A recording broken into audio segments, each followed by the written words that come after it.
The Black Heritage, the Serpent Prophetessa, True Life, inspired dramatic FOLKTALE, STORYTSER Scene 1. The fatal push. The screen opens in absolute pitch black. For 3 full seconds, there is no image, only the sound of slow, rhythmic breathing, and the distant, haunting cry of a barn owl. Then, a single flashlight beam slices through the darkness like a knife through black velvet, illuminating the dust particles floating in the air of an ancient village shrine.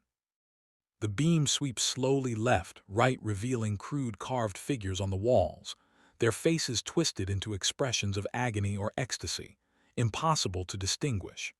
Dried herbs hang from the rafters like upside-down corpses. The smell of burnt palm oil and something older, something rotten, seems to drift through the screen itself. The camera pulls back to reveal Ada, heavily pregnant, 8 months, by the size of her belly, dressed in a white wrapper that has been torn at the hem. Her feet are bare on the cold dirt floor. Her face is a mask of absolute terror. Sweat plasters her hair to her cheeks. Her eyes dart wildly around the shrine as if searching for a door, a window, any escape that no longer exists. She stumbles backward, arms out for balance, one hand instinctively moving to cradle her enormous stomach. The Serpent Prophetess stands across the room. She has not moved. She does not need to move. Her eyes, and this is what stops the breath in your chest, her eyes are glowing, not reflecting light, glowing. A deep, vivid, impossible emerald green, like 2 pieces of bioluminescent sea glass burning from within. Her expression is not rage, it is amusement. Patient, ancient, terrible amusement. Suddenly, no warning, no gesture, no incantation, an invisible force detonates against Ada's chest like a battering ram. The impact is so violent that her feet leave the ground. She screams, a raw, tearing sound that belongs to an animal, not a woman, arms pinwheeling as she flies backward across the shrine. She crashes into the clay altar with a sickening crack, knocking over clay pots that shatter around her, spilling dark liquid across the floor. She collapses. Her belly convulses once, twice. Something moves beneath the skin that should not move like that. From the shadows at the edges of the room, snakes begin to emerge, slowly, purposefully, as if they have been waiting for this signal. Narrator: deep, urgent, barely above a whisper. One push, and everything she had prayed for, everything she had sacrificed for, became her grave. This is the story of Ada, a woman who wanted nothing more than to be a mother, a woman who knocked on the wrong door to get there, and a woman who paid a price that no miracle, real or false, was ever worth. Stay with me. Because by the time this story is over, you will never look at a miracle the same way again. 01, 10, 02, 05 Teaser Scene 2. The revelation close-up, extreme. The prophetess's forearm. Her skin is doing something impossible. It ripples like the surface of a lake disturbed from beneath. And then in the wavering red candlelight you see them. Scales. Iridescent green-gold scales catching the flame, glinting like wet jade, pushing up through the skin and receding like a tide, as if the thing living inside her cannot quite contain itself. She laughs. The sound begins as a woman's laugh, melodic, almost beautiful, and then it fractures, splitting into a hiss that is not human at all, that fills every corner of the shrine and bounces off the old clay walls and seems to enter through the ears and squeeze the heart directly. Cut to Ada on the ground. Her hand is pressed against her belly. Her white wrapper is no longer white. Blood, dark, spreading, soaks the fabric around her legs. Her lips are moving. She is praying. But the words that come out are not the words she is trying to say. Narrator: she came to this place carrying only hope. A desperate, beautiful, bone-deep hope that the God she served would honor her tears. She did not come looking for serpents. She did not come looking for deals written in darkness. She came for a child.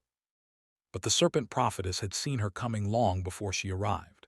And in the world of the serpent, a desperate woman is not a client. She is prey. She is a vessel. She is a door left unlocked in the middle of the night, an open invitation to everything that hunts in the dark. Teaser Scene 3. The death slow zoom, beginning wide, taking in the entire shrine, then closing in, closer and closer, until the frame holds only Ada's face. Her eyes are open. They are looking at the ceiling of the shrine. They are seeing nothing. The candlelight plays across the glassy surface of her irises in a way that removes all doubt. Ada is gone, silence. 5 full seconds of it, and then movement. Something small, something pale, emerging from between Ada's lips. A tiny serpent, no longer than a finger, slithering slowly out from her mouth with a horrible, deliberate grace. It pauses at the edge of her chin, raises its head, seems to look directly into the camera. Then it drops into the darkness below and vanishes, as if it was never there. Narrator barely above a whisper: you will never seek a miracle the wrong way again after watching this story. I promise you that. Viewer engagement break, the dramatic visuals fade. The narrator's tone shifts, warm, personal, direct. Narrator warm, commanding, present. Before we go any further into this story, and I need you to understand, this story is only just beginning. I want to ask you something. Are you the kind of person who believes there is a lesson in everything? Because this story is full of them. If you are, do me one favor right now. Smash that like button. Not later, right now, while the feeling is still in your chest. Share this video with at least one person in your life, someone who is struggling, someone who is desperate, someone who might be standing at the edge of a wrong decision. They need this warning. And if you have not subscribed to this channel yet, hit that subscribe button right now and turn on the notification bell so you never miss a story like this one. Your support is what keeps these stories alive. Your engagement is what ensures that this warning reaches someone who desperately needs it. Now, let us go back.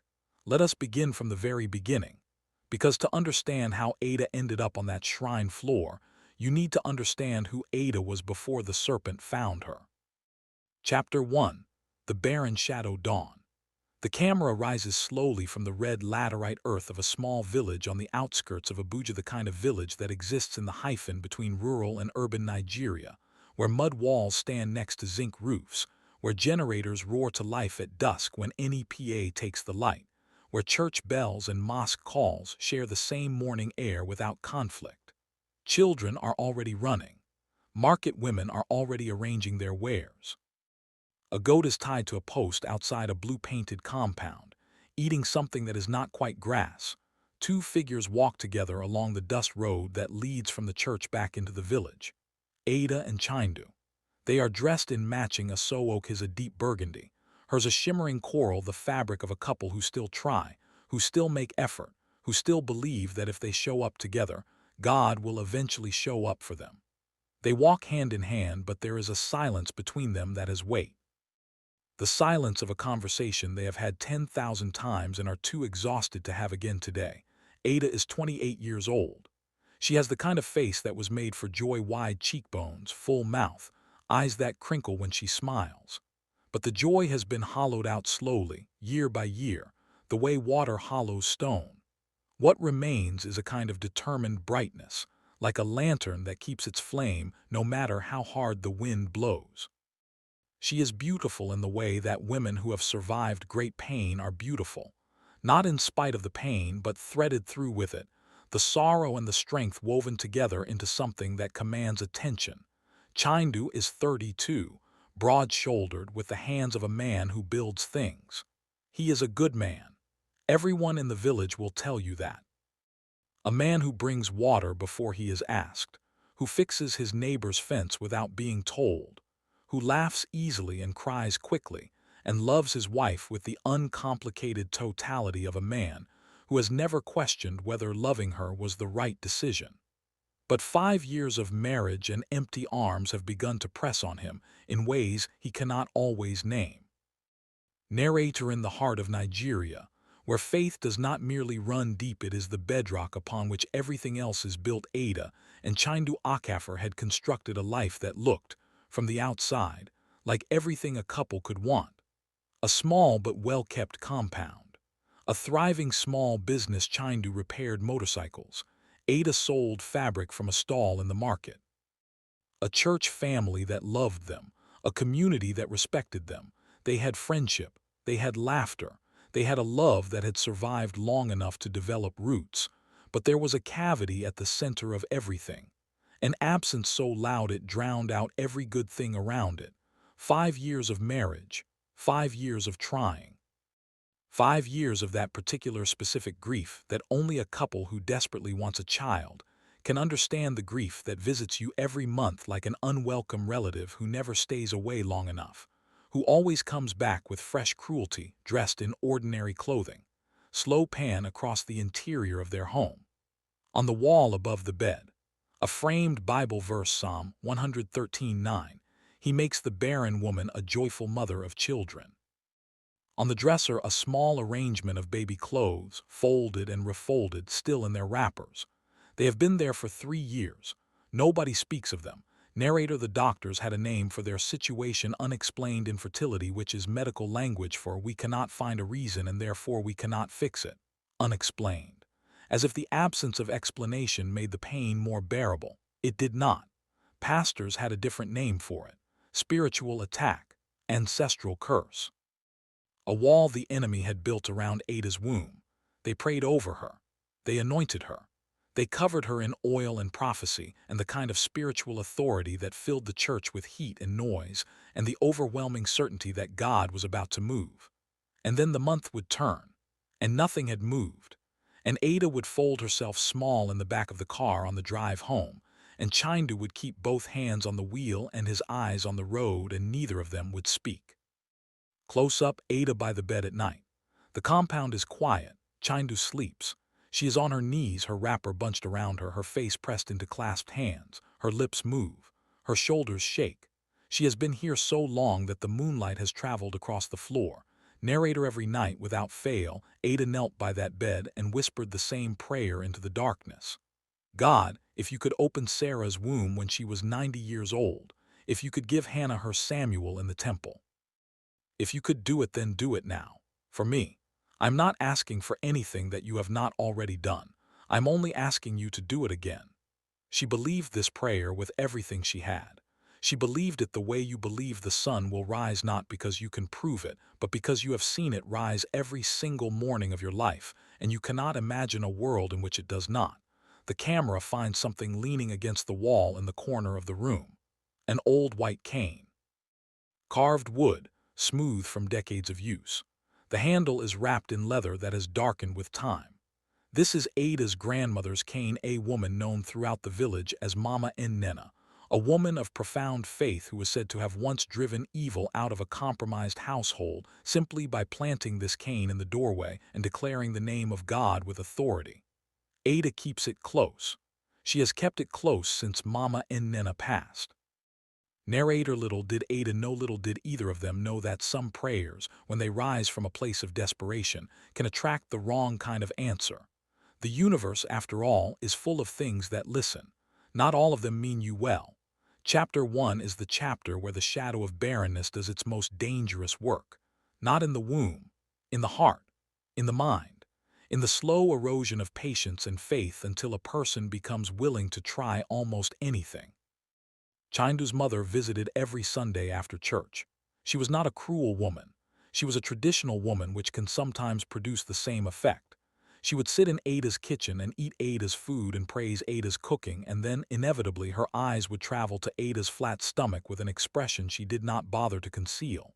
"When will I carry my grandchild?" she would ask, not softly, not privately, loud enough for the neighbors to hear through the open window.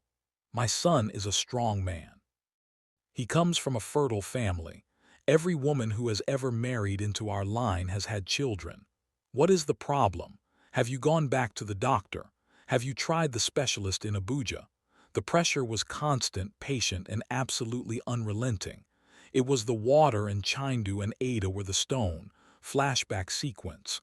Market day. Color and noise and the rich chaos of a Nigerian market, traders calling out prices. The smell of pepper and stockfish. The sound of generators and argument and laughter braided together. Ada is at her stall, arranging fabric.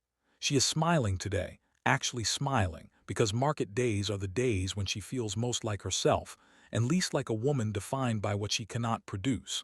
A woman approaches the stall. She is perhaps 50, well-dressed in a blinding yellow jeel and matching wrapper. She moves with the practiced ease of a woman who knows things. She looks at Ada for a long moment, not at the fabric, at Ada. And then she leans across the stall and lowers her voice. Market woman soft, deliberate, like she is sharing a secret she has been carrying for some time. Sister, I have been watching you for months. I see how you pray. I see how you fast. I see that the weight you carry is not from lack of faith. It is something else. Something that requires a different kind of help. There is a woman, a prophetess, who lives in the hills past Huge. Her name is Mama Ezenwani. They call her the Serpent of Light. She has given children to women who were told by 5 different hospitals that they would never conceive. I know 3 of them personally. One of them carries twins right now. But I must tell you, she is not ordinary. She operates in a realm that your pastor has never visited. That is not a criticism of your pastor. It is simply the truth. If you want an ordinary miracle, stay where you are. If you want the impossible made possible, I can tell you how to find her. Ada stares at the woman. Her hands have gone still on the fabric. Behind her eyes, a war is being fought between the faith she has built over 5 years of prayer and the desperate, aching hunger for a different outcome that has lived in her chest for just as long. Ada slowly, almost against her will, where can I find her? Narrate her that single question. 4 words. That was the first crack in the door to everything that followed. By that evening, Ada had told Chindu. By the end of the week, they had sold their only goat, a good-sized animal, one they had been saving to slaughter for Christmas to pay for transport. They packed a small bag. They said nothing to their pastor, nothing to Chindu's mother, nothing to Nkechai, Ada's best friend who knew everything about her life. This was their secret, their last option. Their Hail Mary at the final whistle of a game they were afraid they were about to lose. They were about to meet the Serpent Prophetess. And nothing, not the white cane in the corner, not the Bible verse on the wall, not the prayers of every person who had ever loved them, would ever make things the same again. Chapter 2. The Whisper of Hope. Night. The motorcycle's single headlight is the only illumination in a world that has gone completely dark. The forest presses in on both sides of the path, not the kind of decorative forest you find at the edges of cities, but old forest, deep forest, the kind that existed before the roads and will exist after the roads are gone. The trees are enormous, their canopies meeting overhead to block the stars. The air is wet and dense with the smell of earth and something vegetal and alive. Ada clings to Chindu from behind, her arms locked around his waist, her chin resting on his shoulder so she can see what is ahead. What is ahead is almost nothing. The path narrows. The motorcycle's engine strains. Once something large moves in the darkness just off the path, both of them feel it, neither speaks of it. The motorcycle slows, stops. Their guide, a young boy, perhaps 15, who had been waiting for them at the edge of the village exactly as the market woman said he would be, hops off and points up a path so narrow it is almost invisible between the trees. Narrator: the shrine of Mama Ezenwani was built at a place where 3 hills met, hidden so completely by the forest that you could walk past it 100 times without ever sensing it was there. Unless, of course, it wanted to be found. The air changed as Ada and Chindu climbed that final path on foot. It became heavier, older. The sound of insects, which had been constant throughout the forest, fell away entirely. The silence was not peaceful. It was the silence of held breath, of something waiting, of the pause before the trap closes. The shrine emerges from the trees like a secret being told. It is larger than expected, a compound of 3 interconnected buildings, their walls built from the red earth of the hills, their roofs thatched with layers of dried palm fronds so thick they seem almost alive. Red candles burn in clay holders along every surface, dozens of them, hundreds, creating a warmth of light that should be comforting, but is somehow the opposite. The door of the main building is covered with a curtain made of thousands of tiny shells threaded on strings that clatter softly in the still air. And then the curtain parts. Mama Ezenwani does not walk into the doorway. She materializes there. That is the only word for it. One moment the doorway is empty. The next she is standing in it, and it is impossible to reconstruct the moment of transition. She is wearing white robes, layers and layers of them, white on white on white, like an egret's plumage, moving gently in a wind that Ada cannot feel on her own skin. On her head, a crown made from the shed skin of a python, dried and coiled and elaborate, fitted over a white head wrapped like a queen's diadem. She is perhaps 60 years old, perhaps 600. Her skin is the impossible smoothness of a woman who has never been touched by age, or whose age has been renegotiated. Her eyes in the candlelight are a warm amber. For now. Mama Ezenwani voice like smoke, like water over stones, like the specific quality of silence in a room where something has just been decided, daughter. I have been expecting you. Sit down, both of you.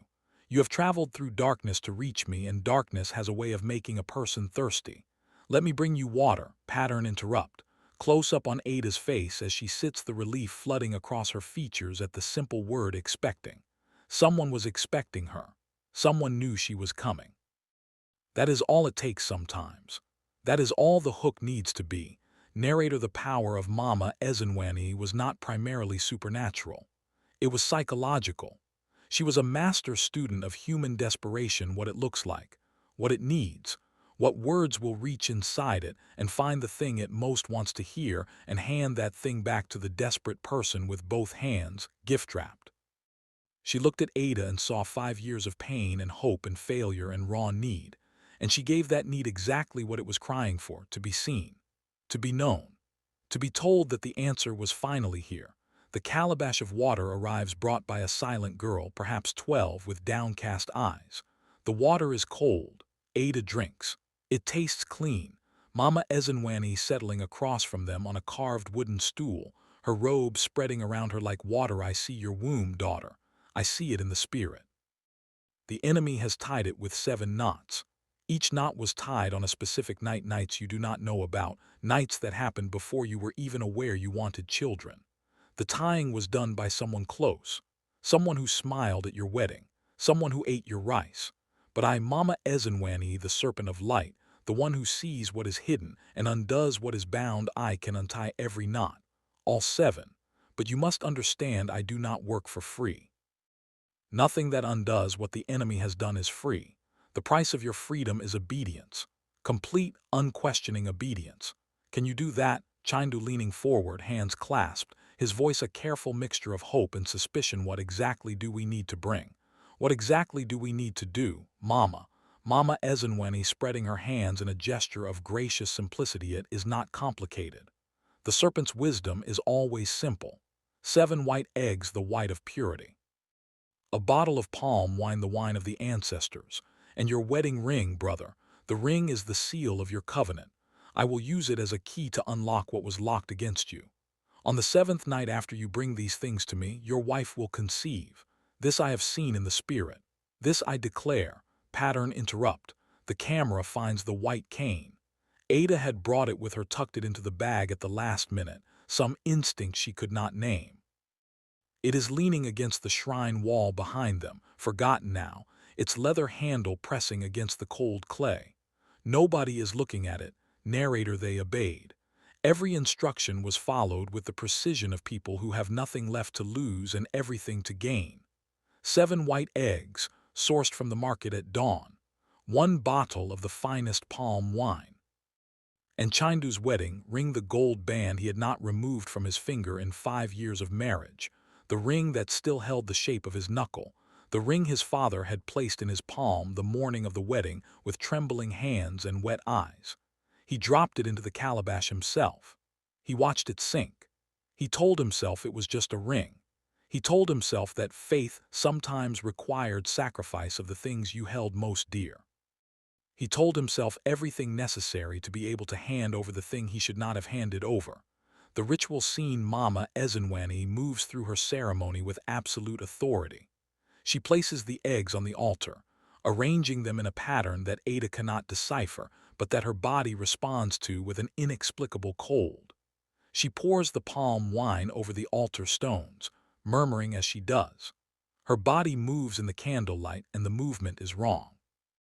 Not in a way you could easily explain, but wrong the way a shadow falling in the wrong direction is wrong.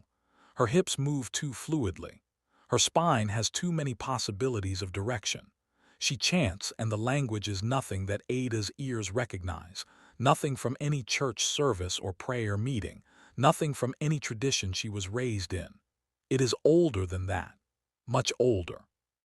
Ada drinks the concoction Mama Ezenwani prepares, a thick, dark liquid in a small clay cup, smelling of bitter herbs and something underneath the herbs that Ada's stomach tries to reject before she swallows. The taste at the back of her throat is raw liver, blood and iron. Narrator: that night, Ada dreamed of water. Not the terrifying water of flood or storm, but clear, beautiful water, a river seen from above, light playing on the surface, the kind of water that heals. She woke in the early morning with her stomach heaving. She vomited for 20 minutes. And then, hands shaking, she took the test she had taken 100 times before. She watched the lines appear. And this time both lines, both of them clear and undeniable, dark as certainty. She screamed. The sound woke Chindu, who ran to the bathroom doorway and saw his wife on the floor, test in her shaking hand, face streaked with tears and laughter so tangled together they were impossible to separate. He dropped to his knees beside her and held her.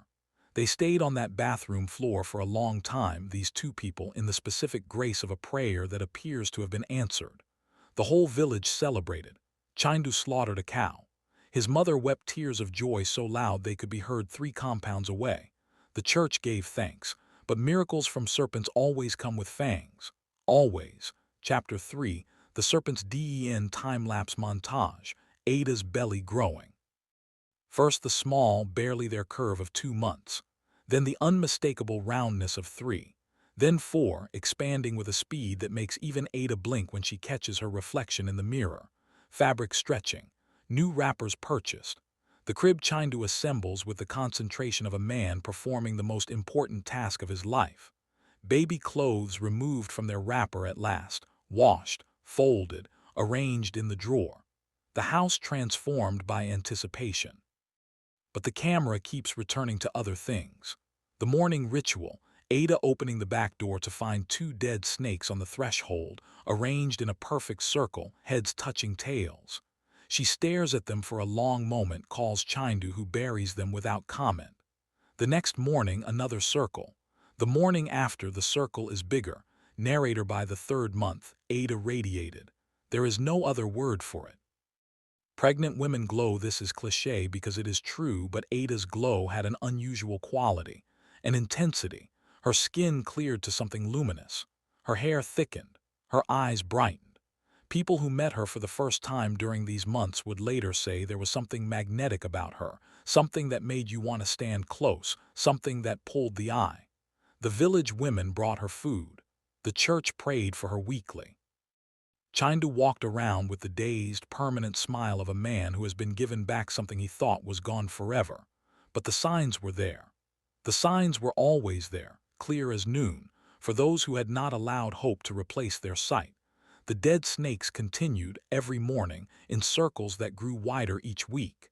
Ada's cravings shifted away from the spicy, sour things she had always loved, toward raw eggs cracked directly into a glass, toward live fish from the market tank that she would eat the same hour they were killed, before they were even fully cooked. She began humming. Not songs she knew. Something else, a low, rhythmic sound that she was not always aware she was making. A sound that came from somewhere below conscious thought. Narrator: at night, Chindu would wake to find Ada speaking. Not the murmuring of a woman having a dream, but full, articulate speech in that language, the same language Mama Ezenwani had used in the shrine. Words coming out of his wife's sleeping mouth in the cadences and rhythms of something that sounded ancient and absolutely deliberate. He would shake her awake.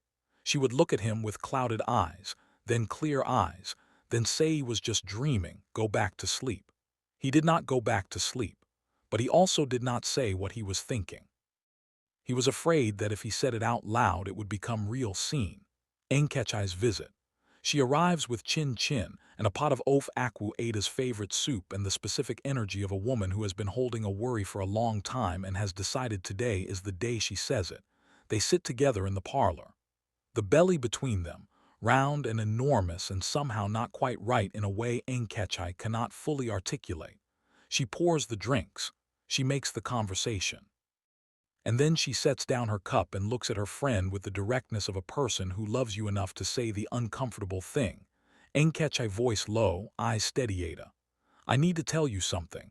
And I need you to hear me with open ears and not with the ears of someone who is going to dismiss what I say as village superstition. Your eyes since the 4th month sometimes, when the light catches them a certain way, they look like glass. Not just bright, glass. Like there is something behind them that is not you. And 2 weeks ago, when I hugged you goodbye at the gate, something fell from your arm. I thought it was a piece of jewelry. I picked it up to give it back to you. It was not jewelry, Ada. It was a scale.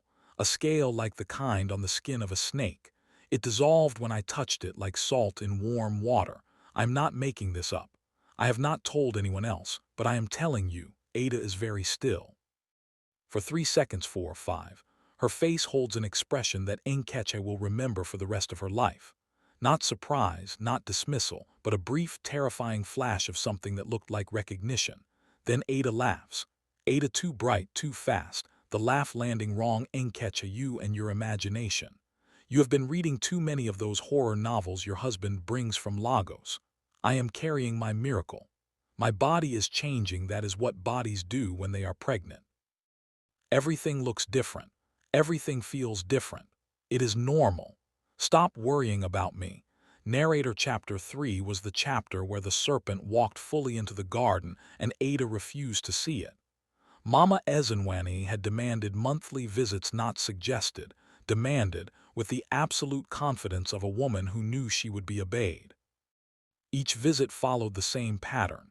Ada would arrive at the shrine. Mama Ezenwani would bring a live python thick as a man's thigh, 4 feet long, its scales catching the light in hypnotic patterns, and she would lay it across Ada's belly while she chanted. The python would go still the moment it touched Ada's skin. It would press its head against the movement of the baby and remain there motionless for the duration of the ritual. The baby kicked back, hard, too hard, kicking at the python from inside as if it recognized the contact and was responding to it. As if there was a conversation happening through the skin that Ada could not hear. Hospital scene, the specialist in Abuja. White walls, ultrasound equipment, the blue light of the screen. The doctor, educated, experienced, careful, moves the probe across Ada's belly and goes very quiet. He measures. He remeasures. He calls a colleague into the room. They whisper. Ada lies on the table, watching their faces, trying to read them. Narrator, the baby was growing at nearly twice the normal rate. This is not within normal parameters. One doctor whispered not to Ada, to his colleague, but Ada heard him. The bones were forming with unusual density. The heartbeat was strong, extraordinarily strong, a drum beat where there should be a flutter.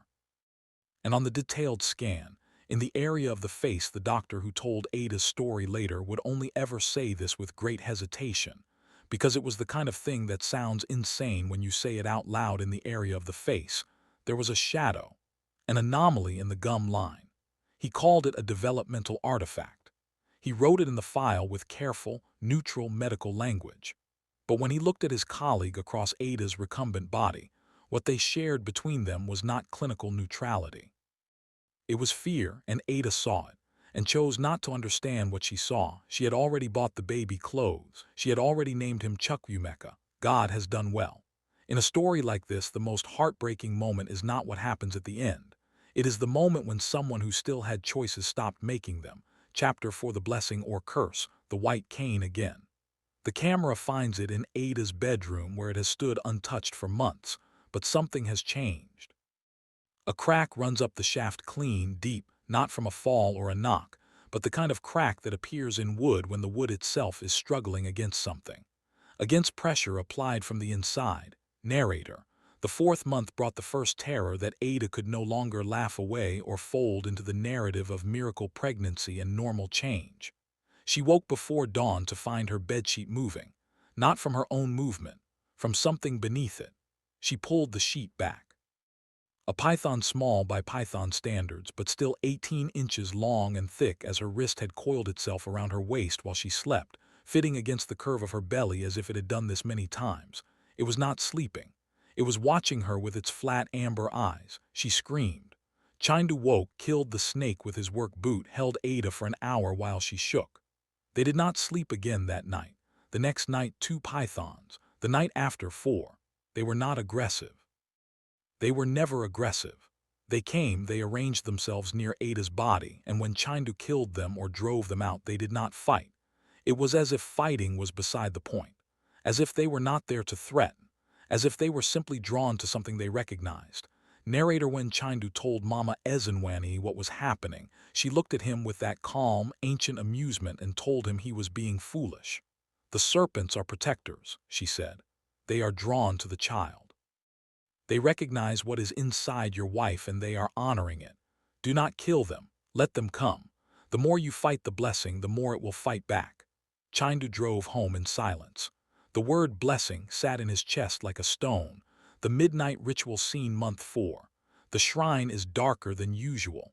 The red candles have been replaced by green ones, and their light does something to the shadows that makes them move when nothing is moving.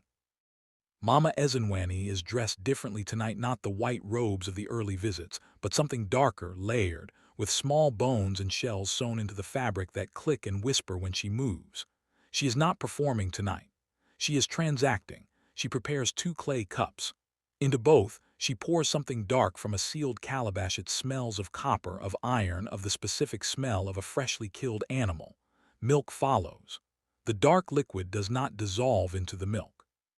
It sits in it in curling tendrils like smoke in water. Mama Ezenwani placing the cup in Ada's hands with both of hers, holding them there so Ada cannot put it down. This is the final seal. The first drinks were preparation. This is the binding. When you drink this, your child will be more powerful than any child born in 3 generations in your bloodline. He will be strong beyond understanding. He will never be sick. He will never be weak. He will have gifts that the world cannot explain. This is the price of asking for the extraordinary. You drink this, and what lives inside you becomes what it was always meant to be. There is only one condition. You must never under any circumstance speak my true name to another living person, not to your husband, not to your pastor, not to God himself in prayer. My name is the seal. The day my name is spoken aloud in the wrong place is the day everything unravels. Do you understand me? Ada, the cup in her hands, something in her eyes that is not quite her own. What is your true name, Mama? A silence. Then Mama Ezenwani leans forward until her mouth is at Ada's ear, and what comes out of it does not sound like a human throat-producing sound, but something lower, something that resonates in the chest cavity rather than the air.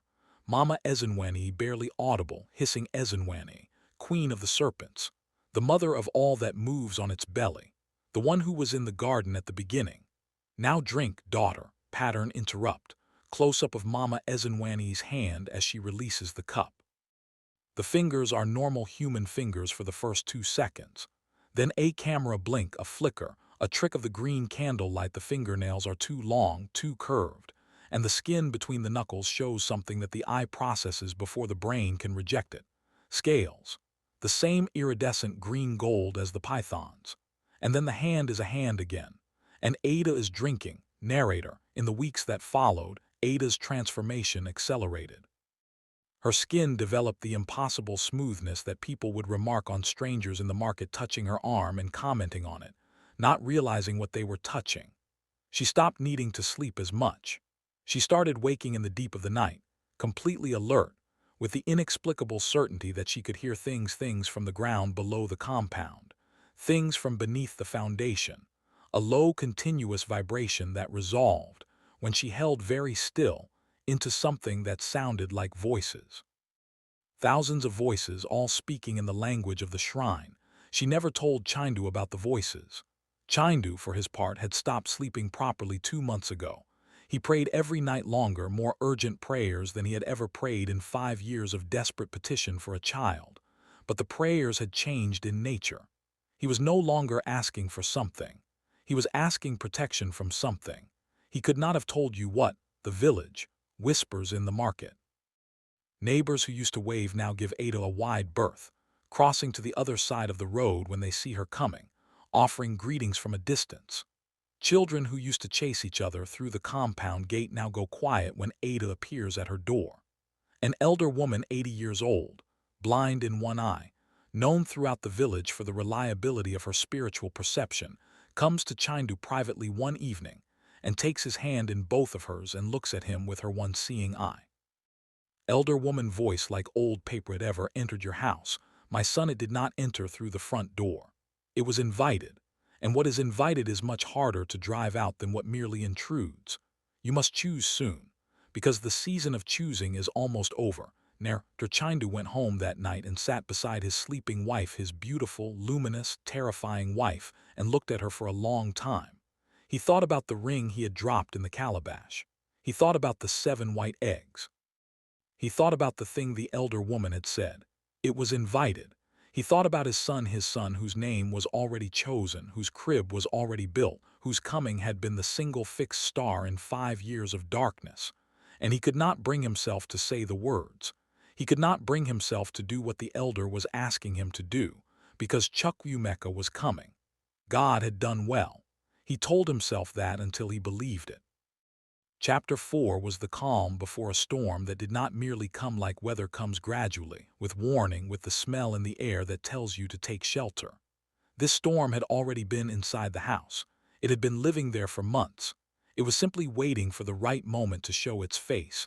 3740 Mama Ezenwani moves through the shrine, preparing. The preparations are not medical.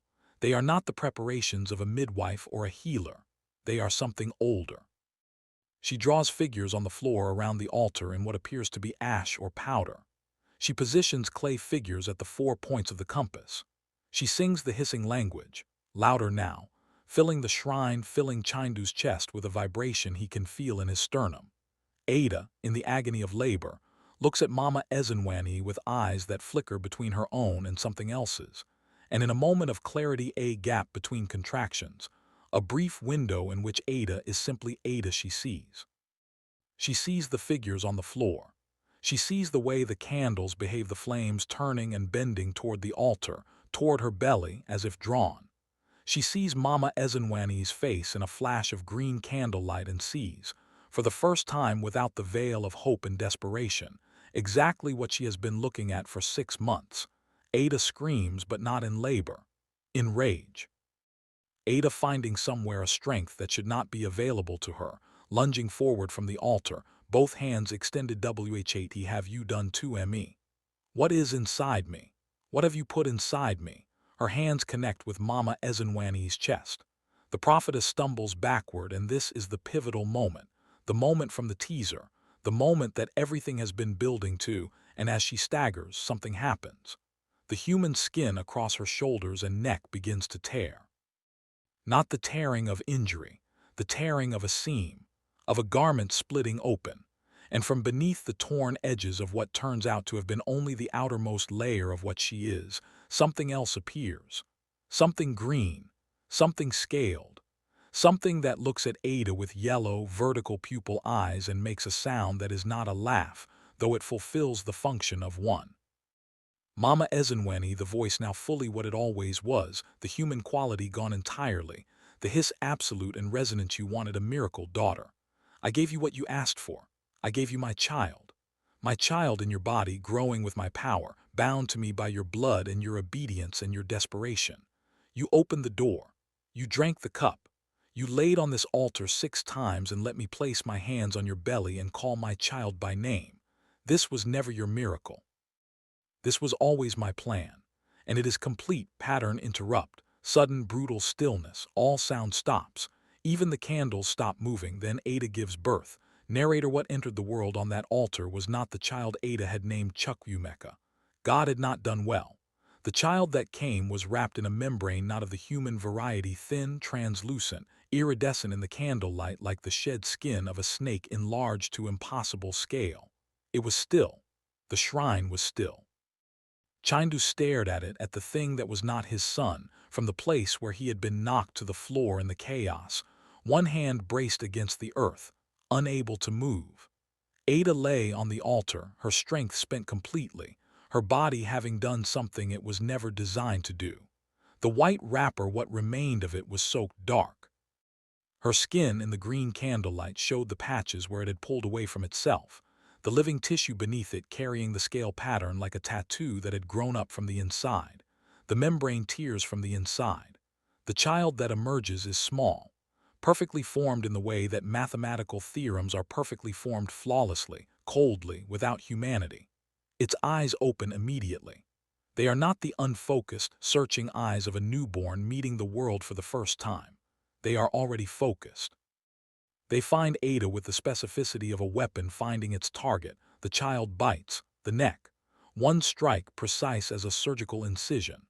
The venom enters Ada's bloodstream, and her heart, which has been struggling for 6 months under pressures it did not evolve to bear, stops. Completely. Immediately. With the finality of a clock reaching midnight, Chindu makes a sound that has no name in any language. Mama Ezenwani's laugh fills the shrine, expanding and contracting and expanding again, becoming the hiss of the voices in the floor, becoming the sound Ada had been hearing for months, revealing itself as what it always was, not voices from beneath, but voices from within the congregation of something vast and old and patient, welcoming home what it had sent into the world to retrieve. Then she vanishes. The Serpent Queen does not run. She does not fight. She simply dissolves into a torrent of snakes that pours from every surface of the shrine, from the walls, the floor, the ceiling, hundreds of them. A river of scale and muscle that parts around Chindu without touching him and disappears into the cracks of the earth. And then the building begins to move. Narrator: the collapse of the shrine was recorded as a localized structural failure in the official report filed by the State Emergency Response Team that arrived at dawn, having received a garbled call from Chindu's phone at approximately 3 a.m. The building simply fell in on itself, they noted. No gas line. No electrical fault. No seismic activity detected in the surrounding area. Just that single building on that single hill at that precise moment, folding into the earth as if the earth had swallowed it. When villagers arrived at dawn, guided by Chindu's description and the smoke that rose briefly from the ruins, they found no body, no altar, no evidence of the shrine that had stood there for, according to the oldest residents of the surrounding communities, as long as living memory extended. They found Chindu sitting at the edge of the ruins with his knees drawn up, face covered in ash, staring at something that was not there. And they found the white cane, standing upright in the center of the ruins, not fallen, not cracked, not touched by the collapse, standing as it had always stood, unbroken. Chapter 6: The Final Warning. Slow montage. The aftermath of an impossible event as lived by ordinary people. Chindu sitting in a police station, telling a story that the officers write down carefully and none of them believe. The hospital where Ada was never brought, where the death certificate was eventually written with careful, legal, professional vagueness. The church funeral: Ada's coffin covered in white flowers, her photo on the stand, Chindu in the front row with the cane across his knees, his face the face of a man who has been to a place that other people do not have maps to. News reports similar cases in different states. Women who visited prophetesses and healers in desperation. Women who drank cups of things in shrines. Women who lost themselves slowly and then all at once. The patterns, once you look for them, are everywhere. The emerald eyes appear in different faces, different names, different villages. But the method is always the same. Narrator: Chindu never remarried. This is not because he could not have. He was a good man, a kind man, a man in his early 30s who had much of his life ahead of him. He never remarried because the marriage to Ada was not something he understood how to close. It did not feel finished in the way that a death that happens in a hospital after a long illness with the family gathered can feel finished. It felt interrupted, open, like a sentence that had been cut off mid-word. He kept the white cane not as a religious object, not as a talisman, but as a witness, as a thing that had been present and had stood fast when everything else collapsed. When young couples came to him, sent by the church, by neighbors, by word of mouth that spread as his story became part of the village's oral history, he would tell them Ada's story.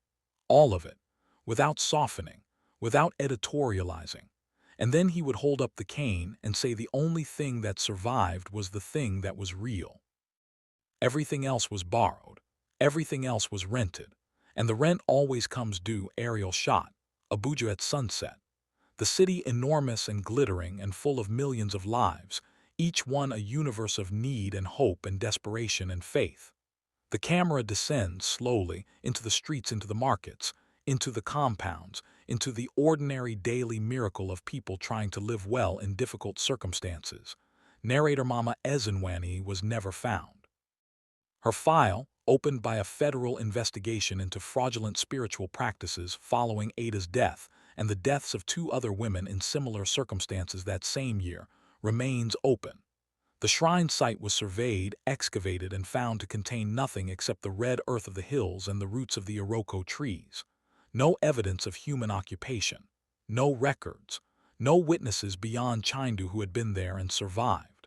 The women with emerald eyes continue to appear. New names. New villages. New compounds hidden at the end of narrow paths in forests that seem to swallow sound. They know what you need before you tell them. They speak to your pain in its own language. They offer what you are most desperate to receive. And they ask only for obedience, only for surrender, only for the small, gradual, perfectly calibrated surrender of the self that ends with you on an altar in the dark, having given away everything, receiving nothing you wanted. The camera finds a young woman. She is sitting outside a church, still in her Sunday clothes, crying quietly. A woman approaches her, leans down, begins to speak. The young woman looks up. Her face opens with something desperate and hopeful. We cannot hear the words. We do not need to. Narrator, this is how it always begins. This is the moment that matters. Not the shrine, not the cup, not the ritual. This moment, the moment when someone in pain meets someone who offers to end the pain, and the person in pain must decide whether to ask the question they are being invited to ask. Whether to say, as Ada said in the market that day, where can I find her? That question, those 4 words, that is where the story turns. That is where every story of this kind turns. Not in some dramatic midnight confrontation with a supernatural evil, but in an ordinary afternoon, in ordinary clothes, between 2 ordinary-looking people, one of them carrying a pain that has grown heavy enough to override judgment, and one of them knowing exactly how to reach into that pain and pull. There are real prophetesses, real men and women of God, real vessels of genuine divine power who have seen genuine miracles manifest in response to genuine prayer. This is not a story that tells you miracles do not exist.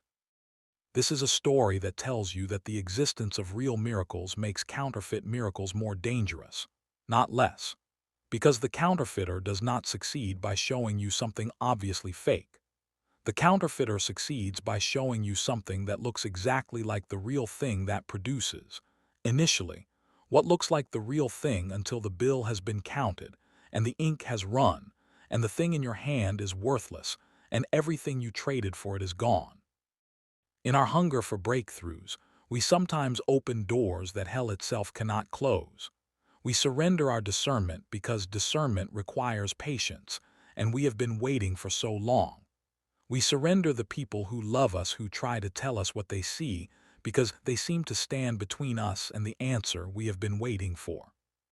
We surrender our spiritual protection, the things our grandmothers gave us, the faith our parents built in us, the prayers of the community that loves us, because the door in front of us looks like a shortcut through all of it, and we are exhausted from the long road. Ada surrendered all of these things.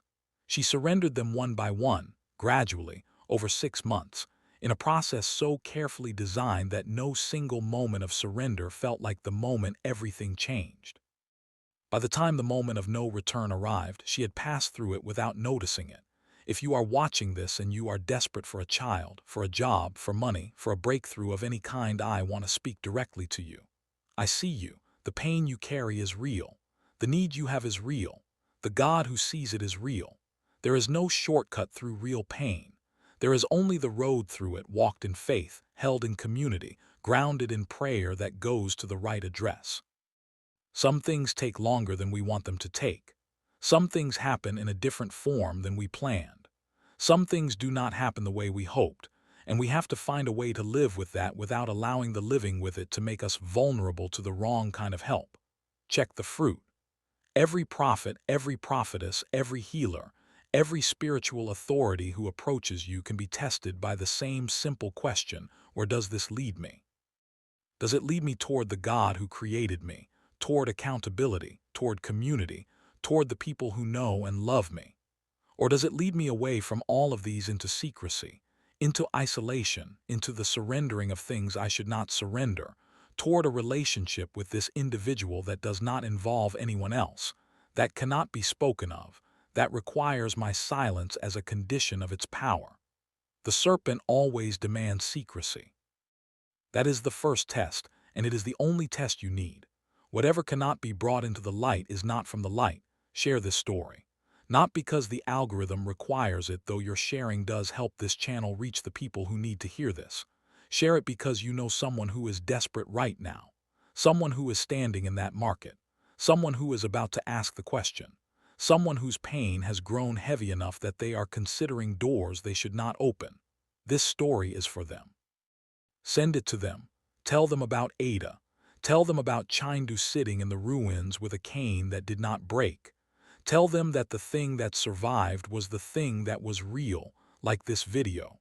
Subscribe to this channel. Turn on the notification bell. Comment "I choose the right path" below if this story has strengthened something in you. If you know someone who needs to hear it, share it now before you close this screen, before you move on to the next thing. Someone's life depends on this warning reaching them.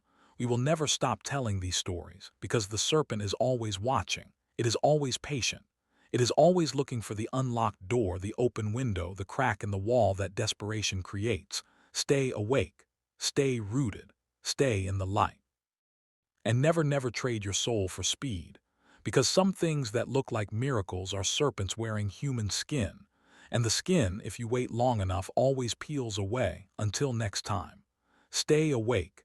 End screen slow fade from the aerial shot of the city at dusk. The last image before black. The white cane standing alone in the ruins untouched. A single snake scale falls past it in slow motion, catching the dying light like a piece of green glass, tumbling slowly end over end until it disappears into the darkness below. Music swells, a single string instrument, plaintive, searching, end screen channel logo animates in. Subscribe button pulses softly. Text fades up, true stories that will change your life forever below it, smaller. Share this story. Someone is waiting to hear it. Fade to black. In the darkness, one sound, the faintest hiss. Then silence. Next.